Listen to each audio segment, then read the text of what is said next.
are doing.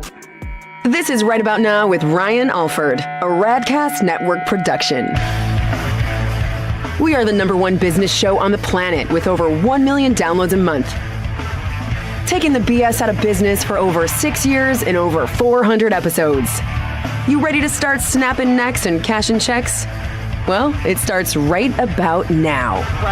What's up, guys? Welcome to Right About Now. We're always giving you what is here, what is now. And hey, we know they're right. We brought them on the show. We know they're right.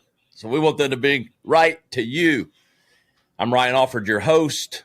Thank you for making us #1. It's never lost on us that we are #1 on Apple marketing. We got the fastest growing YouTube channel. We know what's happening because we are bringing people like author and professional award-winning speaker, Jeanne Sparrow. What's up, Jeanne? Hey, Ryan, thanks for having me on. My pleasure.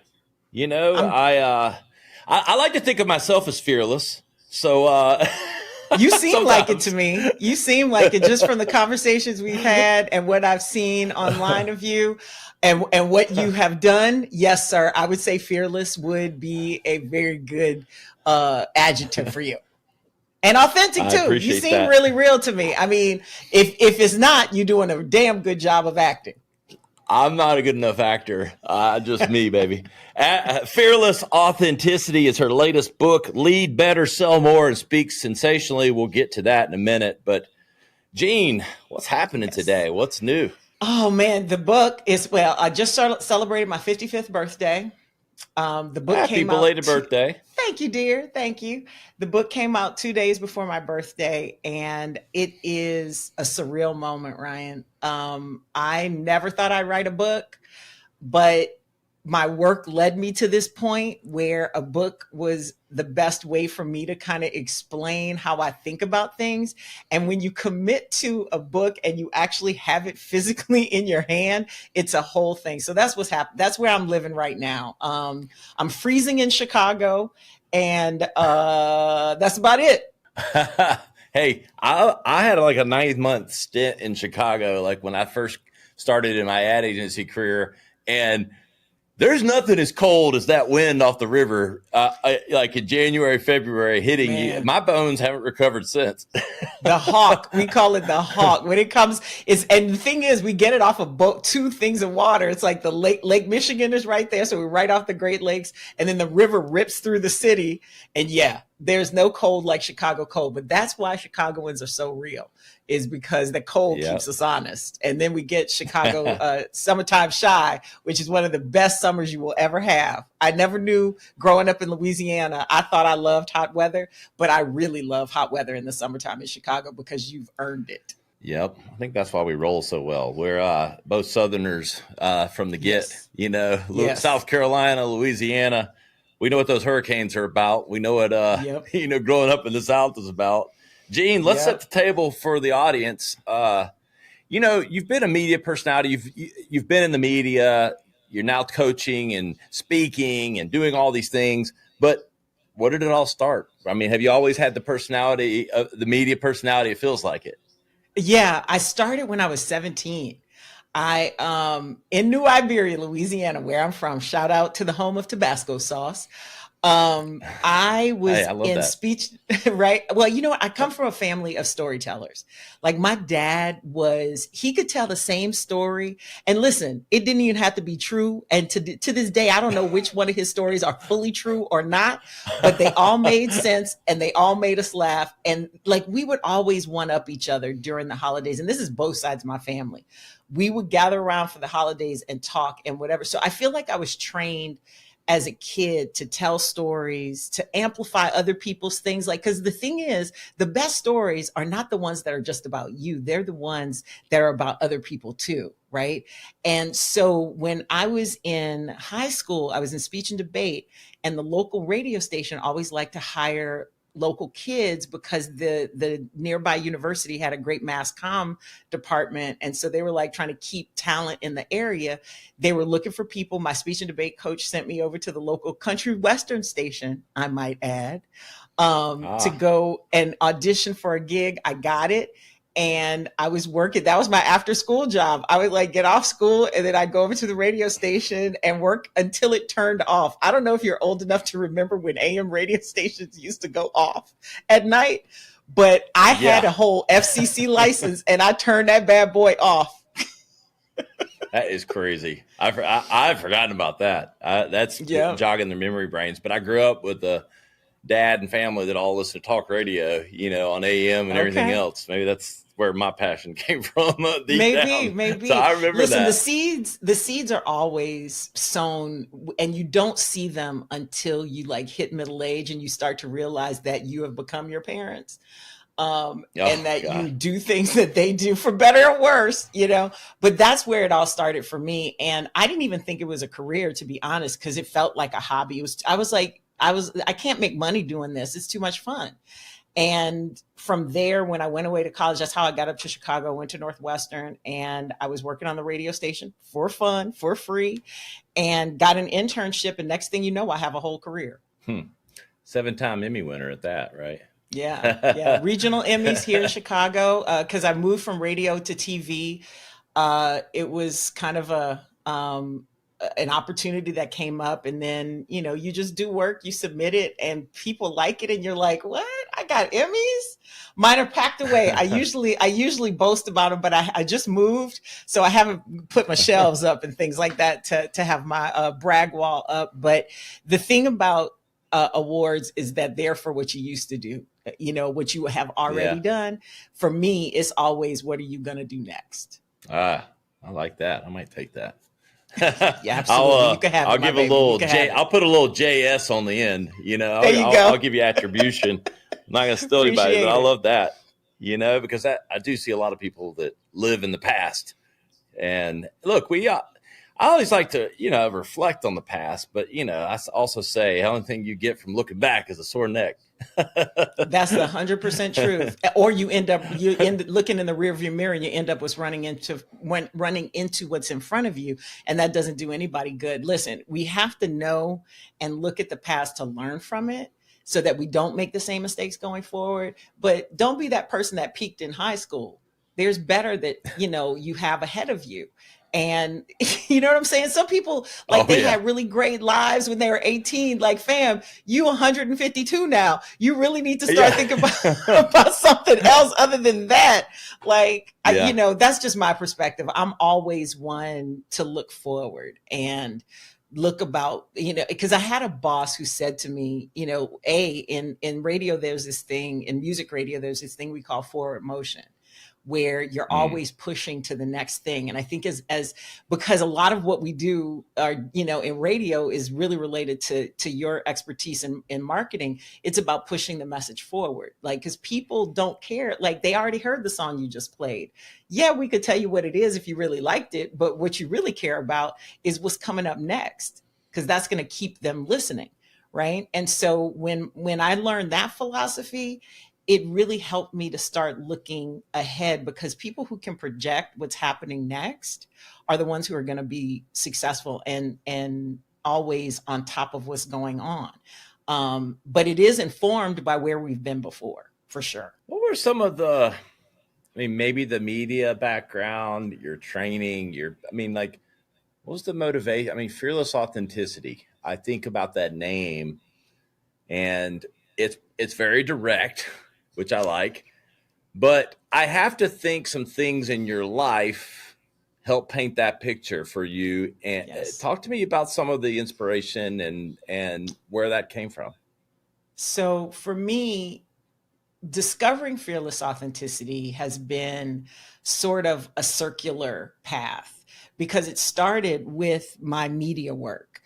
I had a boss who told me one time, same boss with the forward motion. He was very influential. And I think we all have those mentors in our lives that do it, but because they help us to see things, and that helps us to get to our philosophies. But he said to me, he was like, I don't pay you to play the hits. I pay you for what you say in between the hits, because that's what's going to make people stay, because they can get these hits anywhere else. And this is before Spotify and, all the different streamers, iHeart, all of this stuff. If he only knew what was coming, he was so right. Exactly. He was 100% right. And so then it started when I went into TV. I realized every station is talking about the same four top stories. The reason why we watch particular stations, if we do nowadays, is because that's the perspective we want to hear that news from. Same thing with if we only get our news online. Like some people love TMZ, some people love MSNBC, some people love Fox, because it's something about the people who are there that keep us there. There are a bunch of other marketing podcasts. There's something about you that resonates with the people who vibe with you and the way you give that information. So that was kind of the first realization that my perspective mattered. Then I started to realize when I looked back at how I grew up, because I'm adopted, and I started to realize that your identity has a lot to do with how people connect to you. And I think what happens to a lot of us, like our mamas and our daddies always told us the same thing when we went off to school: just be yourself. You're going to find your friends are going to find you. But nobody tells you how to do that. And that when you get outside of your house, if you had a happy house to begin with, right, you start to have all of these other influences that tell you what you should be doing. And I hate that word should, because it's more of a judgment than it is a direction. And what I learned looking back at how I grew up, a lot of what I was doing when I was younger was trying to fit in, trying to please, trying to do these things. Because and I think as a young woman, especially, I'm a Gen Xer, so like there were still a lot of gender roles that I felt I had to fulfill, first or whatever. But really, it's about what resonates with you. And understanding that when you do something that feels right in your gut, then you're on the right path and you're doing what you're supposed to do. I think a lot of us wake up at middle age and wonder how we got where we were. And some of that is because of the choices we make along the way. And that's really what fearless authenticity is to me, is all of us staying true to who we are, trying to grow in the way that we want to grow, to do the thing we want to do. And our purpose finds us that way, because we're all like pieces of a puzzle, Ryan. We all fit together and we're all here to do something particular. We don't have to know what it is because it's going to find us, but we have to be true to ourselves to do that. Yeah. It's the truest Amen. Brand, if you will. It's true. And a lot of people struggle with it. I'm going to go down two roads with you, Jeanne, because I got two sides of this. I want to break that down, what you just said. One, about fearless authenticity. Like one, it's in short supply, I think. In today's world, we could use more of it. Unfortunately, yeah, and then I'm going to give you two sides of the coin. Like like any good marketer, I love speaking out of both sides of my mouth. I love it. I love it. I love it. Because I think they're kind of related, because I think it's in short supply. But then I also feel like sometimes people think they're being fearlessly authentic, and they're just being assholes. It just rubs everyone the damn wrong way. And you know what I'm saying? So there's this 100% fine line for me of being not trying to be liked and to be yourself, but if you're selfishly authentic, that doesn't get you very far either, No, and so I'd love for you to kind of dig underneath. I think you know where I'm going with this. Yeah, I know exactly where you're going, because this is a conversation I have often. I believe part of fearless authenticity, baked into it, is the idea that this is how we really build true community.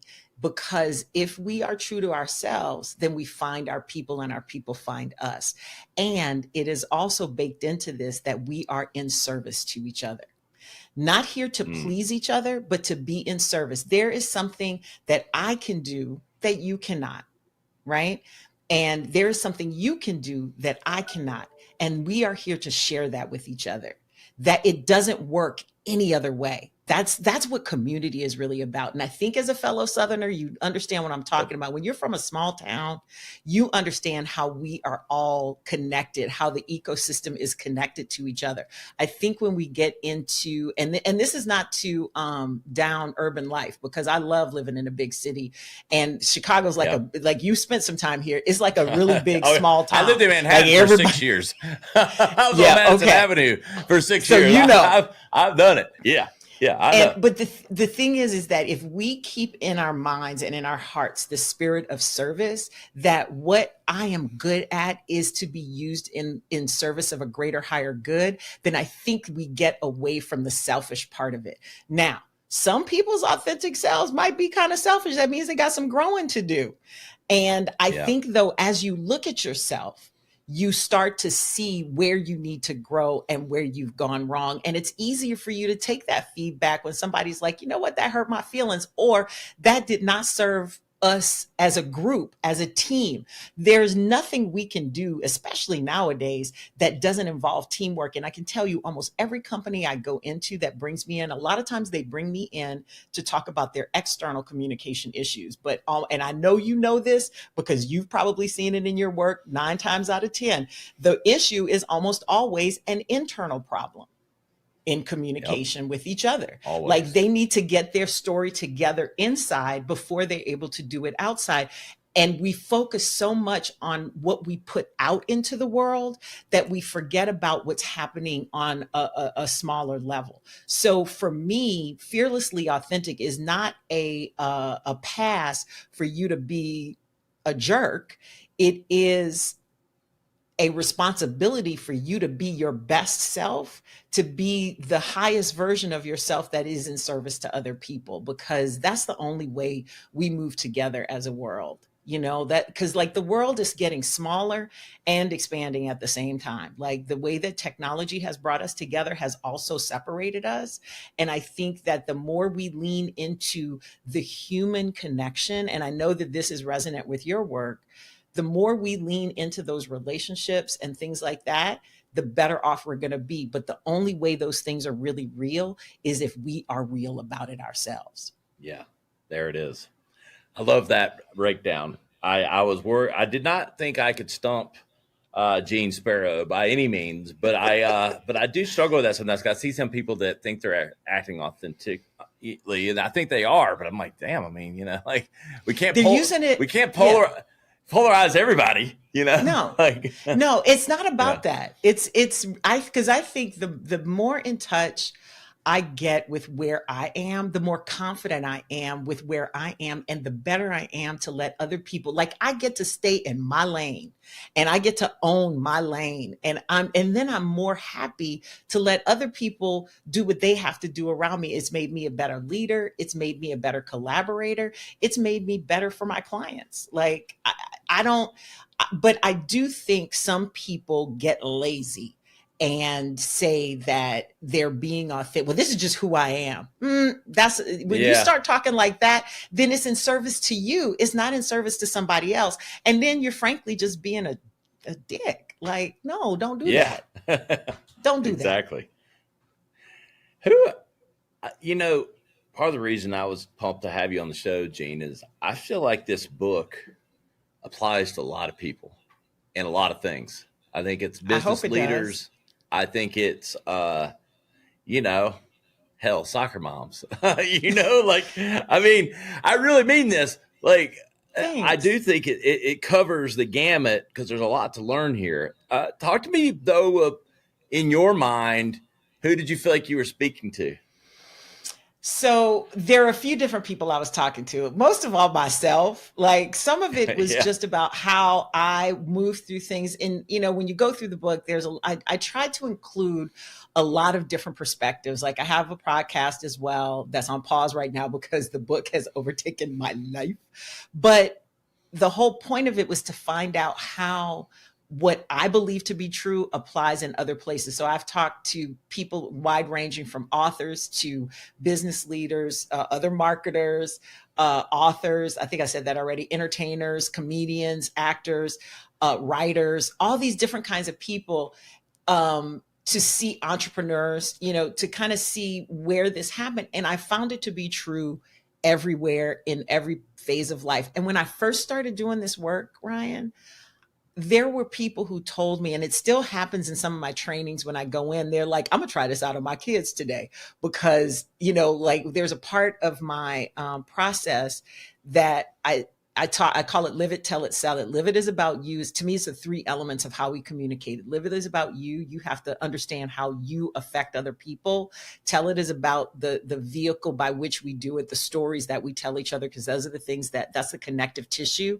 And then sell it is about the people you're talking to, because you're always selling something, but you got to know something about the people you're talking to, and you have to talk to what they care about. If you don't talk to what they care about, then all you're doing is having a monologue and hoping somebody else listens. It is not a two-way street. And unfortunately, we don't do that with our young people. And so when I first wrote the book, I was really writing it for my clients, like the different kinds of people that I encounter. But what I've learned, because now I'm teaching at Northwestern in a grad communication program, and a lot of my students are fresh out of college, still kind of searching for themselves and trying to find their voice. And I have figured out that my work, I think, works best for people who are in transition somewhere. They're either trying to level up, maybe in the corporate gig they have, trying to get to, the next level up, trying to break through to the executive level or break through to the C-suite. Or maybe just get out of middle management or into middle management so they can start moving up the things.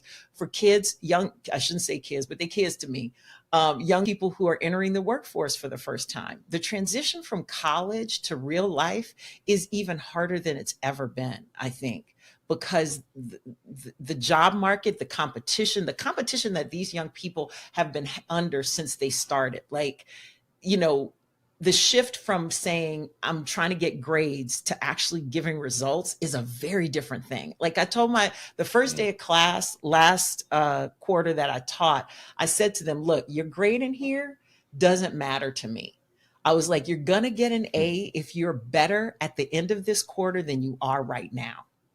And they looked at me like I had sprouted horns. They were like, what? I was like, I got assignments and stuff like that, but legit, you will get an A in this class if you just do the work. And by the end of it, what you turn in for the first assignment, for the last assignment looks better than what you turned in from the first. And it's all about performance and how you deliver.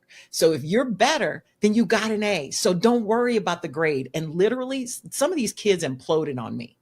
Because they can't. I was like, but honey, at work, nobody gives a damn about your grades that you got in college or grad school. What they care about is, can you deliver what it is you need to do? And they looked at me like, is that the key? And these are kids that are about to be, interviewing for their next job. So I think, like, maybe for the soccer moms, the ones whose kids are growing up and they're going back into the workplace, or they've started a side hustle that they've done while their kids were little, and now they want to turn it into a legitimate business. I have a lot of entrepreneurs who've asked me for help. I think, yeah, that's who I wrote the book for. It's not who I initially wrote the book for, but that's who it's for. It's anybody who's trying to navigate a change in what they're doing. Yeah. I'd argue that any brand could learn how to take their brand this direction in a way. I want to talk about speaking sensationally while also validating a point. I graduated from Clemson with a 2.01. You had to have a 2.0 to graduate. And I'd put my lifetime earnings off of GPA up against anyone else in that graduating class. There you go, brother. That's what I'm talking about. And even 25 years ago, people were not didn't really care. It got maybe your 4.0 got you in the window, got you in the door 25 years ago, but it didn't get you any further than that. Maybe. Because listen, and again, this is what goes back to what we were talking about earlier about the past. That was something you did. It is not what you are doing. That's right. Well, speaking sensationally, yes. Talk to me as a marketer. That's probably what stuck out the most. Speaking, writing, talking. And a lot of people are uncomfortable with that because I think they think immediately that it's overselling or theatrical or something, but I don't think that's what you mean here. Not at all. Not at all. The reality is that the way we connect is through oral communication.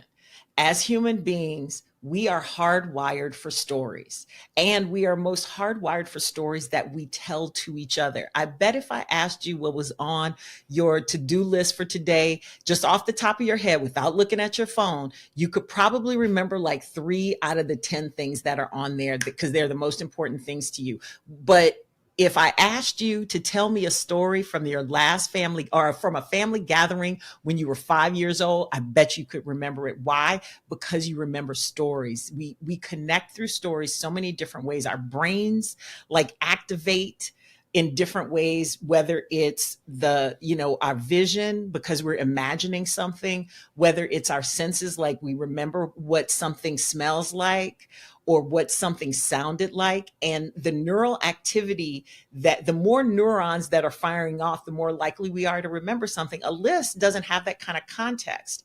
And so to me, the best people to lead, the best people to sell, the best people to market, the best people to do anything are the ones who can tell the stories that people remember. We remember commercials from 20 years ago. Why? Because they told a good story visually, auditorially, or whatever the word is.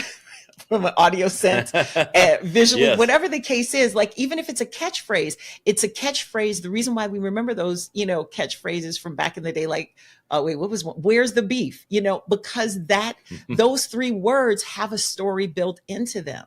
And so when I say speaking sensationally, I think that many of us have become way too dependent on texting people, emailing people, and there is not a lot of nuance in the written word, the way we communicate through those ways. In books, absolutely, because we have a lot more characters that we can use.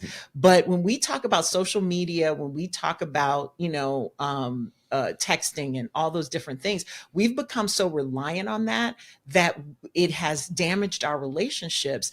And part of it has also damaged our way that we communicate with each other. A lot of the young people that I'm starting to teach now are the ones who were in important developmental stages during the pandemic when they weren't interacting with people as much outside of their, the people that they were in their pods with. And you can tell because they're not communicating verbally as well. And I'm sorry, I don't care how good of a tool AI is, and it is. I don't care how good of a tool email and text and whatever other technology is next is. Nothing will replace our ability to understand when somebody is explaining something to us, and nothing will replace the way we get motivated when we are inspired by hearing other people speak. And that's the way stuff gets done. So if you can't speak sensationally, you're missing a part of what it is you want to do, whether that's selling your business or the products that your business or the services that your business provides, whether it's, leading your team to get the results that you've been tasked with doing, whether it's, taking something to the next level or actually speaking to audiences or being on podcasts, whatever that is. If you can't do that, success is going to be hard. The technology is great, but the biggest skill set I see missing is the ability to talk. And they would classify what I'm saying as selling. I'm not necessarily saying selling, but making what they're talking about and understanding how to talk about it in an exciting way. That's a missing skill set. And you know what? I would argue there's nothing wrong with calling it selling. I think that we have an aversion to calling it selling. But listen, man, you got 4 boys, right? But you got 4 boys. I bet your wife has to convince them and sell them on what dinner is going to be every night, and it's a negotiation. Like literally, we are selling people on something all the time, even if it's just, what couch we're going to buy, or like I really want that piece of art or that picture, or we got to go take a family photo for the holidays. Well, no, I don't really want to do that. We're always selling somebody on something. And I think the better we get or more comfortable we get with that, because there's a negative connotation to selling as if we don't buy stuff all the time. Come on, man. Yeah. Like we're always trying to convince Yeah. somebody of something. So let's just call it what it is. Like let's get used to it and let's make it enjoyable. Like it's fun. Have you ever met like the best salesman in the world? And you're just like, you know what? I'm gonna buy it. Why? Because you sold Yeah. me on it. Like, let's appreciate that again. My daddy told me, he was like, gee, don't buy nothing from nobody you don't like. He was like, because he says some people, can convince you to buy, ice when it's cold outside. He was like, they should be rewarded for their stuff. And we all should be at least giving it a little bit of effort. Some of us, I think, are better sellers than others, but I think we're doing ourselves and each other a disservice if we don't learn how to sell to each other. It's respect. Yep. Let's get hashtag bring back ABS. Always be selling. Always be selling, baby. Always be selling. Close that deal. Oh. Jeanne, what's the plan? The additional plans with promoting the book and locations people can find it, and just everything else you got going on the rest of the year. Fearlessauthenticity.com/book is where you can always find everything about the book. That's where I'll have all of my appearances and things. Next stop, I'm actually going to New York to record my audiobook, which will be out March 25th. Nice. Yeah, so that because we pushed up some of the timeline for the hardcover, we didn't get a chance to do the audiobook to come out at the same time, but I kind of like the staggered way of doing things, but I'm excited to read it myself. So that's the next big thing. And I am doing book clubs and stores. So if there's some place you want me, if somebody's watching and wants me to come and speak to their group, or whether it's virtually or in person, reach out at fearlessauthenticity.com/book. And we will get you on the roster. I love that. And look, anybody listening, here's the deal. A lot of people write books, and they might be a wonderful book, but they don't have the personality to kind of get out and bring the whole thing to life. Jeanne has got it all. She's got the personality to talk the book, walk the book, and do it. So you need to get her on the docket. She'll sell some copies, bring some people in, and entertain you because she'll speak sensationally. Thank you, my dear. You're so sweet. That's an endorsement I can get behind. I appreciate it. It's been fun talking to you, Ryan. It's been great. I really appreciate it. Let's stay in touch. If I don't get a signed copy sent to me, I'm going to be disappointed. So you're getting it, sir. Yeah. You're getting it, sir. I'm putting together merch right now because I have like my dad. I've mentioned my dad a couple times. He's got a lot of sayings and stuff. I call him Sproisms. His nickname was Spro because people couldn't say Sparrow. But he's one of those old country men who had a lot of wisdom to share, and I put it a lot on my social media. So I'm turning them all into T-shirts and things. So you're gonna get a nice little package. Hey, I love it.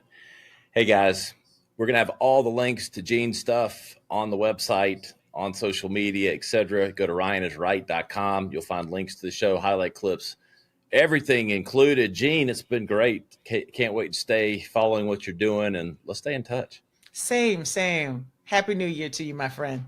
Hey, guys, thank you for making us number one. It's because of Jeanne Sparrows of the world that we are. We're bringing you the best, the brightest, and, hey, the most authentic. That's what we do right here on Right About Now. This has been Right About Now with Ryan Alford, a Radcast Network production. Visit ryanisright.com for full audio and video versions of the show, or to inquire about sponsorship opportunities. Thanks for listening.